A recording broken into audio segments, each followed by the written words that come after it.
Prezado aluno, mais uma vez estamos aqui justamente para dar continuidade na questão de metabolismo dos lipídios. Como a professora Mari fez a chamada lá na pílula, vamos conversar hoje sobre insulina e glucagon, tá certo? Primeiramente, vamos revisar alguns conceitos, como o sistema digestório. Não tem como falarmos de insulina e de glucagon sem falar da glândula, né, do órgão que é responsável pela liberação desses hormônios, que é o pâncreas. Via de regra, o pâncreas é um órgão que não se é dado o devido respeito a esse órgão, não é verdade? Ninguém fala eu te amo do fundo do meu pâncreas. Isso é uma injustiça. Por quê? O pâncreas ele é responsável pela liberação desses hormônios que são extremamente importantes para a manutenção do nosso organismo, ou seja, para manter o equilíbrio do nosso organismo. Então, o que acontece? No pâncreas, nós temos o que chamamos de ilhotas. O que são essas ilhotas? São justamente nesses lugares determinados de ilhotas, tá certo? Que nós temos a liberação da insulina. Deixa eu pegar uma canetinha aqui. Então, nessas regiões, vou pegar uma amarela para ficar bem cheguei, né? Nessas regiões, nós temos a liberação tanto da insulina quanto do hormônio glucagon. Sem sombra de dúvida, pensando em insulina, você já deve ter ouvido falar várias vezes, certo? Principalmente relacionado a pacientes diabéticos. Então, o que a insulina faz? A insulina é responsável por transportar a açúcar, certo? Para as células. Não é isso que a gente aprende? Sem dúvida, você já deve ter visto esse conceito várias vezes. Porém, infelizmente, eu vou ter que quebrar esse conceito na aula de hoje. A insulina, ela é responsável sim por transportar a glicose até a célula. Porém, ela não é responsável por fazer com que essa glicose entre na célula, ou seja, se transforme em intracelular, tá certo? Então acontece um processo muito interessante que, na verdade, a insulina chega até a célula e, por sua vez, libera uma proteína chamada de GLUT4. Isso mesmo, GLUT4. G-L-U-T, GLUT4. E essa substância, que por sua vez é responsável por abrir a célula para que a glicose entre na célula, tá certo?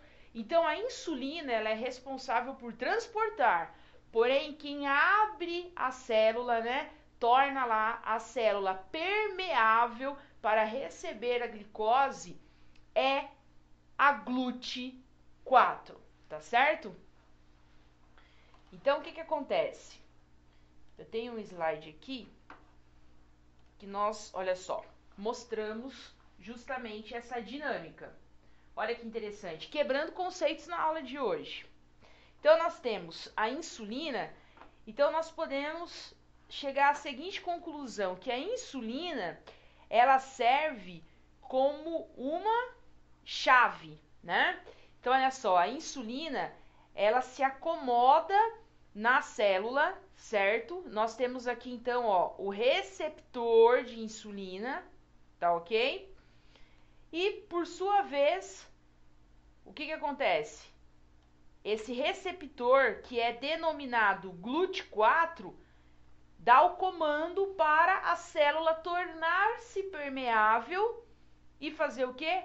Aceitar, né, a glicose.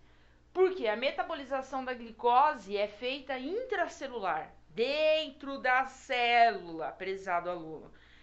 Por isso que Veja só.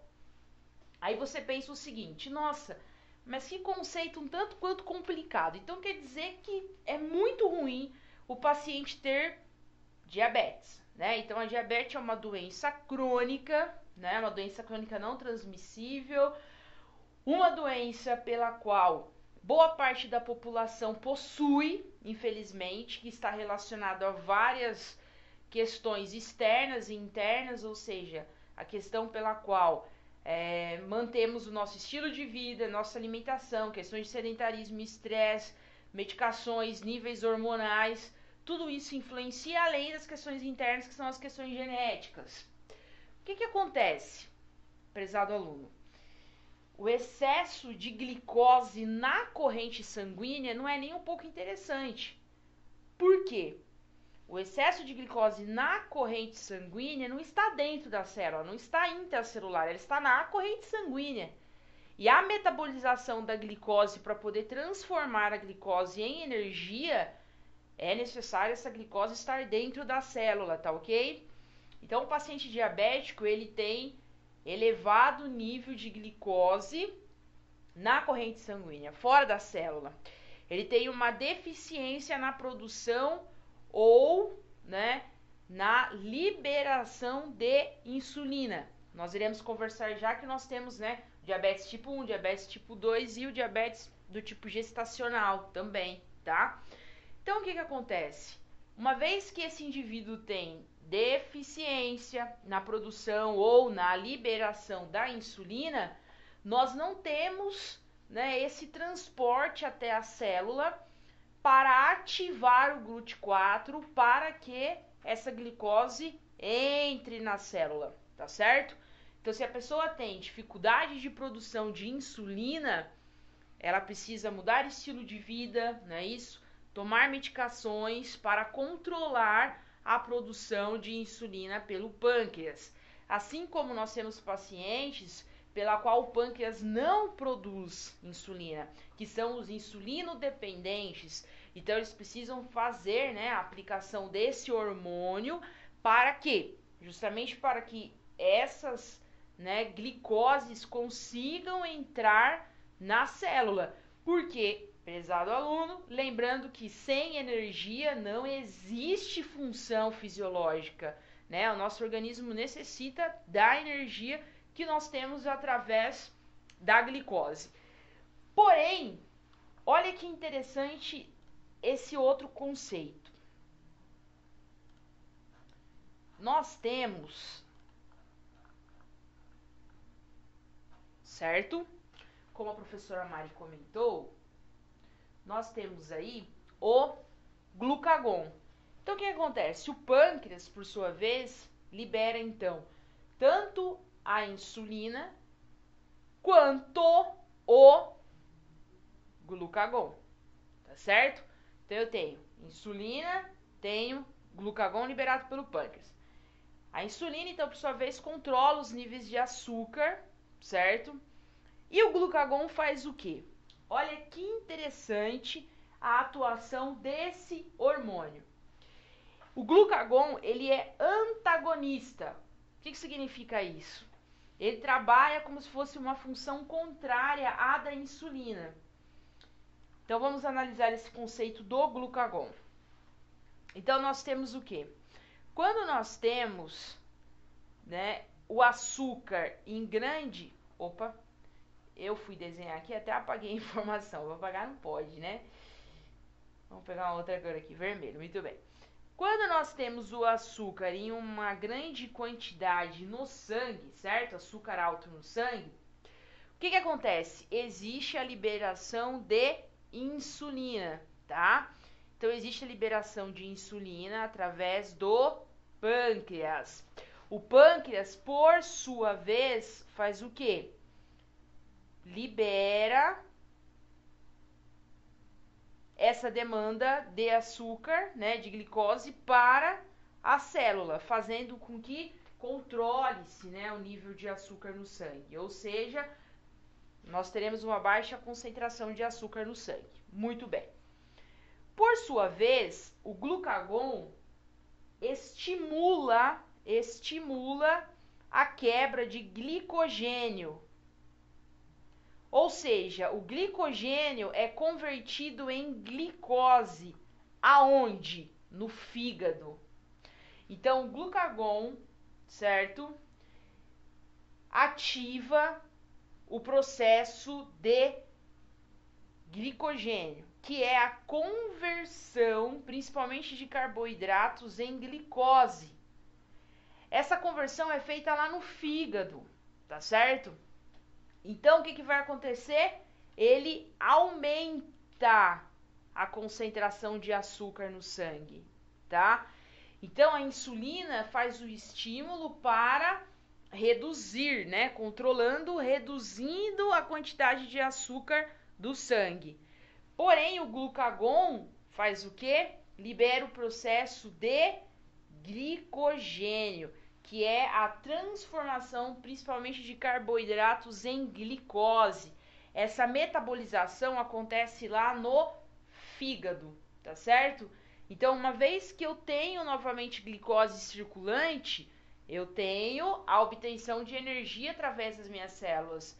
Então, olha que interessante. A insulina controla, abaixa, né, reduz os níveis de açúcar. Já o glucagon, através do processo de glicogênio, aumenta os níveis de açúcar, tá certo? Então, quando, por exemplo, passamos muito tempo sem se alimentar, o que acontece?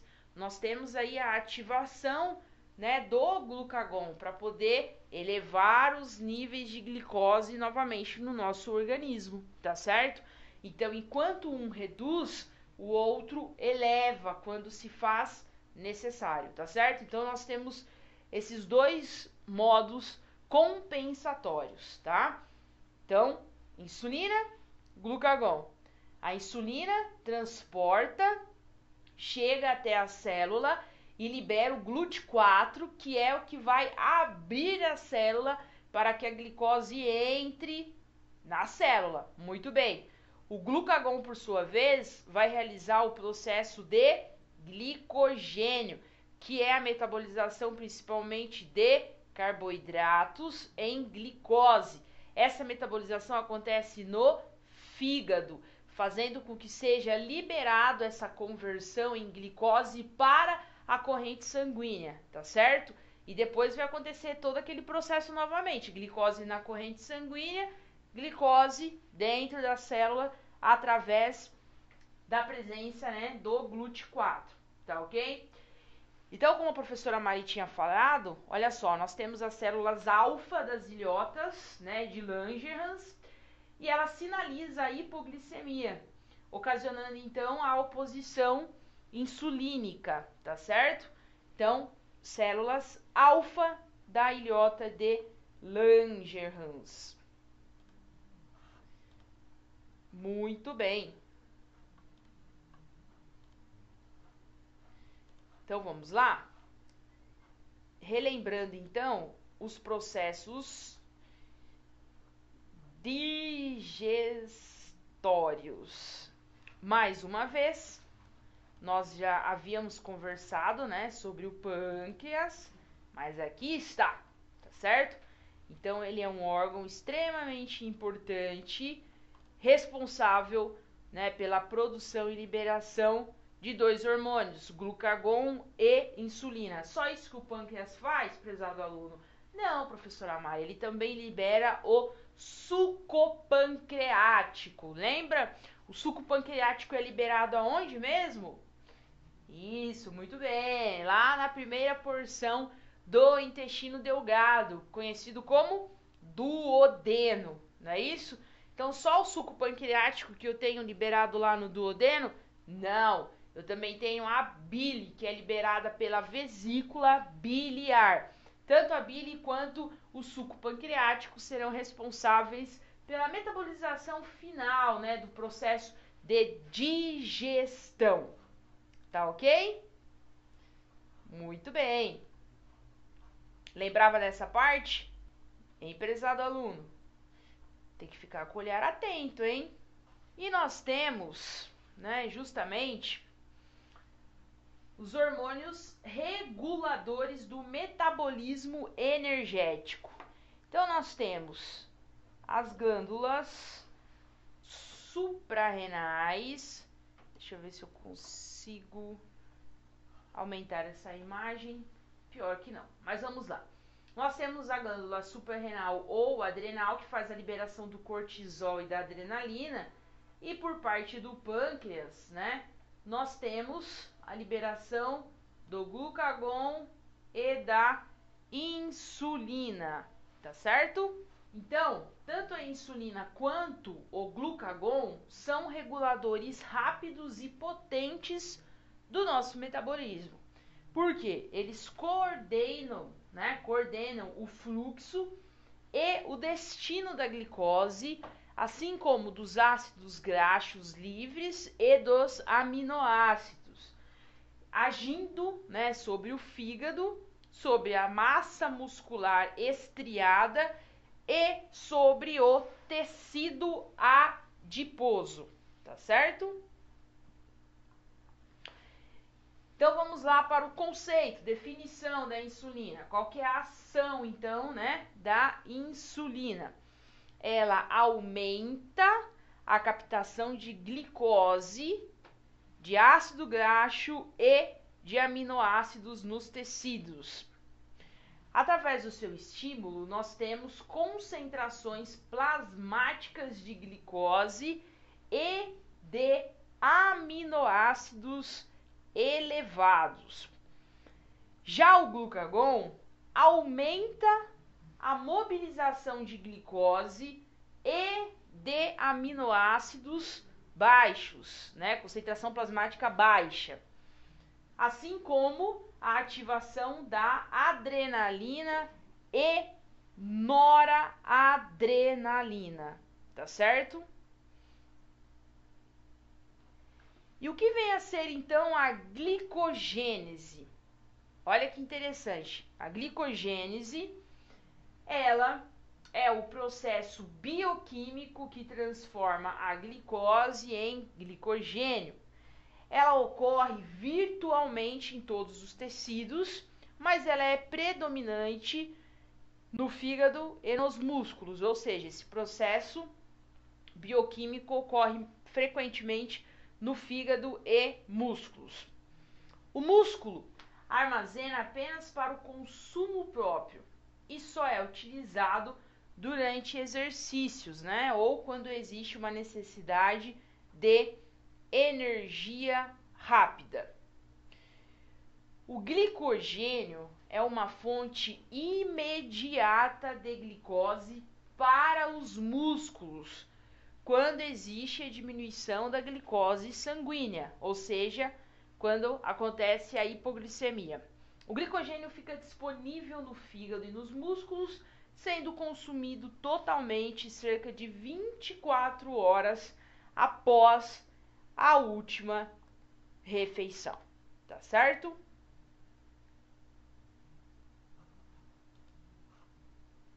Muito bem. Então, olha só. Sistema endócrino, né, que estamos falando então aí de sistema endócrino, lembrando, né, que o sistema endócrino, ele é tão importante quanto o sistema nervoso, tá certo, prezado aluno? Então, o sistema endócrino, por sua vez, atua, né, na liberação desses mediadores químicos que são denominados hormônios.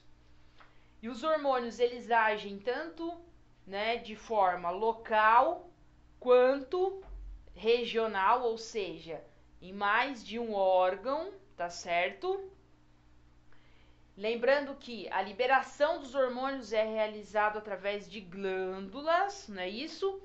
Então eu tenho tanto a glândula endócrina, quanto exócrina, quanto mista, tá certo? Um exemplo, né? Glândula endócrina são as glândulas que liberam, certo? As substâncias, os hormônios dentro da corrente sanguínea. As glândulas exócrinas são as glândulas que liberam as substâncias, os hormônios fora da corrente sanguínea. E a glândula mista possui as duas ações. Faz a liberação tanto dentro da corrente sanguínea quanto fora da corrente sanguínea.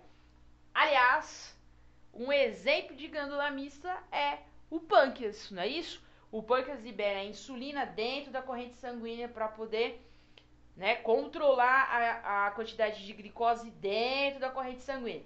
Já o glucagon é metabolizado aonde? Lá no fígado, não é isso? Então é fora da corrente sanguínea, não é? Então, nós temos tanto a ação endócrina quanto a ação exócrina do pâncreas. Então, ele é considerado um órgão do sistema endócrino, tá certo? Justamente pela liberação desses hormônios. Porém, sistema digestório, sem sombra de dúvida. Nós temos a liberação desses hormônios através do sistema endócrino, mas o pâncreas é um hormônio que também é conceituado no sistema digestório, justamente por liberar o suco pancreático na região do duodeno. Então ele é uma importante glândula anexa, que nós chamamos, assim como o fígado, uma glândula anexa do sistema digestório, tanto fígado quanto pâncreas, tá certo? Muito bem. Então o pâncreas, ele é uma glândula anfícrina ou uma glândula mista. Ele possui a parte endócrina através das ilhotas pancreáticas, tá certo? Então, a insulina, olha lá, facilita a entrada da glicose nas células e auxilia na disposição do glicogênio no fígado. Assim, reduz a quantidade de glicose no sangue, que seria, né, justamente o controle para o diabetes mellitus. Já o glucagon, ele tem uma atuação antagônica à glicose, ou seja, faz o trabalho contrário, o inverso, né? Ele quebra o glicogênio presente no fígado e libera-o no sangue, que é denominado esse processo glicogenólise também, tá? Então, também podemos denominar esse processo com o nome de glicogenólise, tá certo?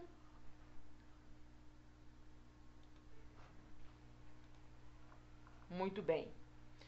Olha lá, mais uma vez, né? A definição, então, de glucagon. Ele é um hormônio antagonista da insulina, segregado pelas ilhotas de Langerhans do pâncreas e exerce uma ação hiperglicemizante, ou seja, ele possui a ação de liberar a concentração de glicose no metabolismo, tá certo? Então, quais são os efeitos da insulina? A insulina, ela é hipoglicemiante, ela inibe a lipólise, inibe a cetogênese e crescimento e desenvolvimento do organismo, ou seja, estimula, né? Crescimento e desenvolvimento do organismo. Então, nós temos como funções endócrinas agindo no fígado, na musculatura estriada e no tecido adiposo, tá certo? Então, olha só, nós temos muitos, né, pacientes, como a professora Mari comentou, que são acometidos pela diabetes, tá certo?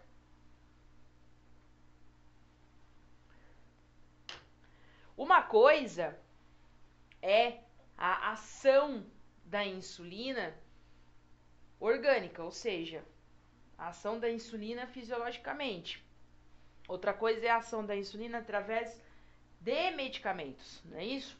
Então, como a professora Mari comentou, os pacientes que são insulino-dependentes necessitam da utilização da insulina. Nós temos, então, né, 4 tipos de insulina, que é a insulina do tipo lispro, do tipo regular ou simples, a NPH ou lenta, ou a ultralenta, tá certo? A lispro possui uma ação ultra rápida, ou seja, quando é aplicada, em 15 minutos ela já realiza, né, as suas funções. Ela tem um pico de efeito por até 1 hora e pode durar entre 3 e 4 horas.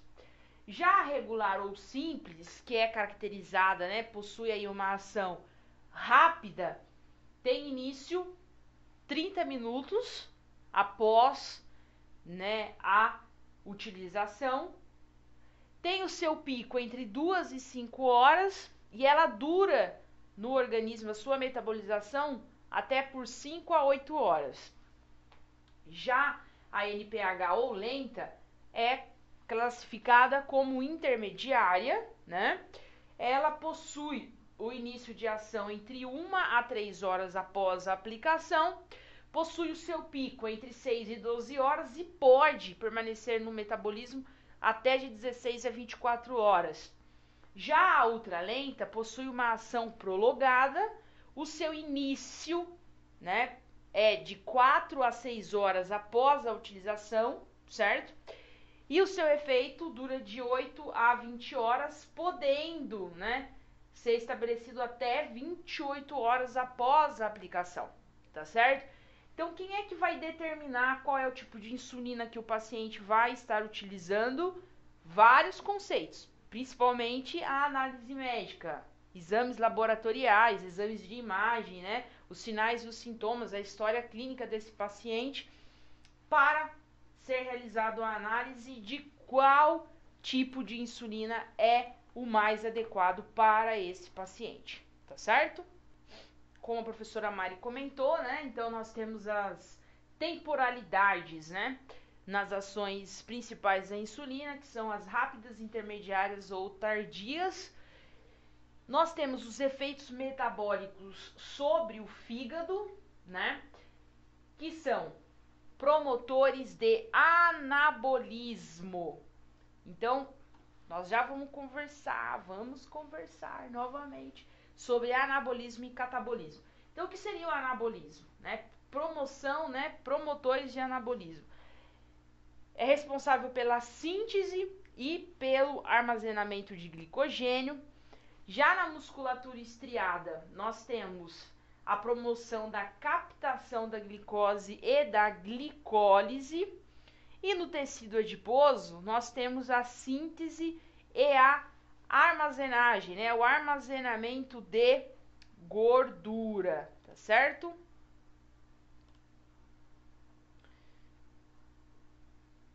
Muito bem. Quando nós falamos em metabolismo, nós temos, olha só que interessante, nós temos duas situações, né? Então, nós temos tanto o anabolismo quanto o catabolismo. Então, esse esqueminha, esse mapa mental, é para poder facilitar a interpretação, tá certo?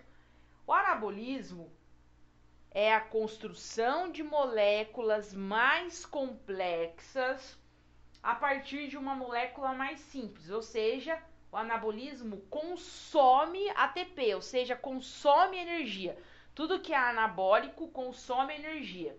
Já o catabolismo, ele divide, né? Existe uma divisão de moléculas mais complexas em moléculas que são mais simples. Ou seja, ele liberta ATP, né? Ou seja, ele libera ATP. Então, ele pega moléculas mais complexas, transforma essas moléculas mais complexas em moléculas simples, fazendo com que tenhamos mais ATP, mais energia, tá certo?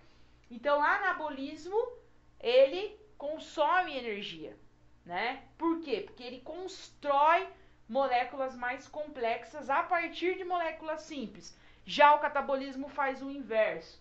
Ele divide as moléculas mais complexas em moléculas simples, fazendo a liberação de ATP, ou seja, proporcionando mais energia ao organismo, tá certo? Não se esqueça desses conceitos, tá bom, prezados alunos? Então, falando mais um pouquinho lá do diabetes mellitus, é uma doença metabólica, como a professora Mari comentou, ela está entre as DCNTs, ou seja, doenças crônicas não transmissíveis, tá? Ela é uma doença metabólica caracterizada por um aumento anormal do açúcar ou da glicose no sangue. Ela afeta cerca de 12 milhões de pessoas somente no nosso país. Aí nós temos a diabetes do tipo 1, que é quando o pâncreas não produz insulina ou ele produz em pequenas quantidades, tá? Que são aí os pacientes insulino-dependentes. E eles possuem essa doença como uma herança genética, ou seja, é genético de 5 a 10% dos casos, tá certo? Já do tipo 2 é quando existe o mau funcionamento ou diminuição dos receptores das células beta, ou dessas células que também são responsáveis, né, pela produção de insulina. Nestes casos, a produção de insulina pode estar ou não normal, que é o que nós chamamos de resistência à insulina, tá certo? A aquisição por hábitos não saudáveis, como obesidade, hipertensão e ausência de atividade física, são os principais fatores que desencadeiam a diabetes do tipo 2. Não coloquei aqui, mas nós temos a diabetes do tipo gestacional, devido a toda a mudança hormonal que existe no corpo, né, das mulheres por conta da gestação. Nós temos a diabetes gestacional, que é, na verdade, sanado, né, após o parto. Então, após o parto, logo já se resolve o problema? Não necessariamente. Nós temos um período, né, após o parto, que pode levar até meses, mas que, né, essa paciente passa, na verdade, a ter, né, os seus níveis de glicose já restabelecidos, tá ok? Então, é determinado como diabetes gestacional. Então, a mulher desencadeia na gestação, após o parto, nós temos um período após o parto, pela qual o organismo, né, se restabelece e os níveis de glicose também se restabelecem, tá ok? Então, olha só, nós temos aqui mais uma imagem, né, mais um mapa mental. Então, primeiramente, o estômago converte o alimento em glicose, não é isso? Então, vamos lá, o estômago converte o alimento em glicose. Depois, a glicose entra na corrente sanguínea, né? Mas a glicose, me empolguei aqui, já ia passar para a quarta etapa. O pâncreas não produz insulina ou, em alguns casos, a insulina produzida pelo órgão não é metabolizada pelo organismo, no caso de pacientes diabéticos, né? Aí nós temos aqui na quarta etapa, a glicose não é transportada para o interior das células com eficácia e acaba permanecendo no sangue, que é justamente o que desencadeia o diabetes, que é quando a concentração de glicose está elevada no sangue, tá certo? Então a glicose, olha só, o esqueminha aqui, ó, a glicose, ela precisa estar dentro da célula. É dentro da célula que ela é metabolizada e é convertida em energia, tá ok? Então esse é o princípio, né, do diabetes, tá certo?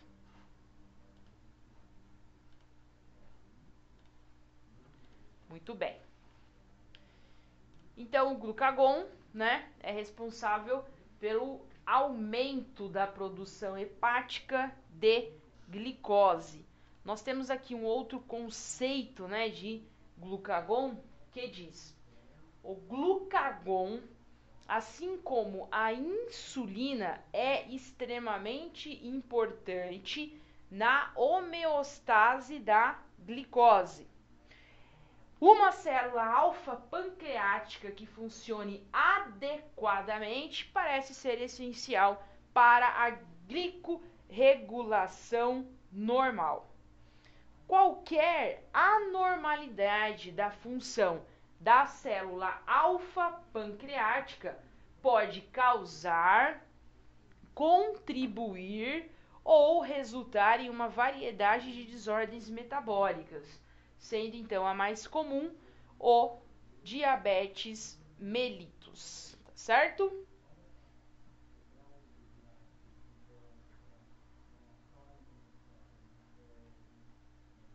Muito bem. Então, prezado aluno, mais uma vez, o que precisa essencialmente ficar fixado é justamente essa importância, né? Tanto do quanto do glucagon, desculpa, quanto da insulina para o funcionamento, para a metabolização do nosso organismo, tá certo? Lembrando que, como a professora Mari comentou, a principal desordem metabólica, né, conhecida aí como diabetes, acarreta milhões de pessoas. Muitas pessoas nem sabem, né, muitas das vezes que possuem, né, no caso, o diabetes. É uma doença caracterizada como doença silenciosa, ou seja, depois de um bom período é que o indivíduo começa a se preocupar, né, referente aos principais sinais e sintomas que começa a apresentar. E daí quando vai ver, é fechado aí o diagnóstico de diabetes. Nós iremos conversar um pouco mais na aula prática como que nós realizamos, né, a análise, o achado clínico, né, através de exames laboratoriais para a confirmação, né, de níveis elevados de glicose na corrente sanguínea, tá certo? Muito bem. Então, prezado aluno, eu espero que você tenha conseguido entender toda a importância do sistema endócrino, tá ok? E ninguém é tão grande que não possa aprender e nem tão pequeno que não possa ensinar. Eu gosto muito dessa frase, né, justamente porque existe uma importância muito grande em qualquer profissional da área da saúde em transmitir conhecimento. Então, quanto mais conhecimento nós venhamos a transmitir, mais nós aprendemos, não é isso? Então, nós precisamos aprender, ter a consciência de que, uma vez profissionais da saúde, nós temos o compromisso com a população, né? O compromisso, a responsabilidade em orientar, tá certo? Então, todo conhecimento que você adquire, a melhor forma de aprendizado é através da transmissão de conhecimento. A professora Mari aprende muito, né, nas aulas, porque no momento da transmissão desse conhecimento, né, essa troca de conhecimento é o que me faz cada vez mais deter o conhecimento. Então, arregaça essa manga e vai fazer a diferença, tá certo? Bons estudos e até a próxima!